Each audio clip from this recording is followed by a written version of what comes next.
মা ভালো তো মেয়ে ভালো, বাপ ভালো তো বেটা ভালো। কথা বুঝতে পেরেছেন? এজন্য নারীদেরকে সুযোগ করে দেওয়া উচিত।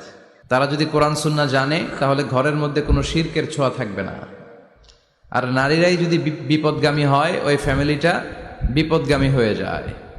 এজন্য আসুন আমরা আল্লাহর দরবারে শুকরিয়া জানাই যে আল্লাহ তাআলা আমাদেরকে আজকে এই মহিলা সমাবেশে আসার বসার তৌফিক এনায়েত করলেন। আমরা আল্লাহর দরবারে শুকরিয়া জানাই। আমরা পড়ে নিচ্ছি কালিমাতুশ শুকর, আলহামদুলিল্লাহ।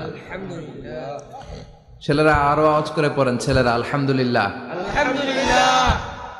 আমরা আল্লাহর কাছে কামনা করছি যে আল্লাহ তাআলা শেষ পর্যন্ত যেন আমাদেরকে এই প্রোগ্রামে উপস্থিত থাকার তৌফিক এনায়েত করে এবং এই প্রোগ্রামের সর্বোচ্চটা যেন আমরা নিয়ে যেতে পারি। আল্লাহ তুমি তৌফিক দাও। আমিন। আজকের এই প্রোগ্রামটাকে তুমি আমাদের নাজাতের ওসিলা বানাও। আমিন।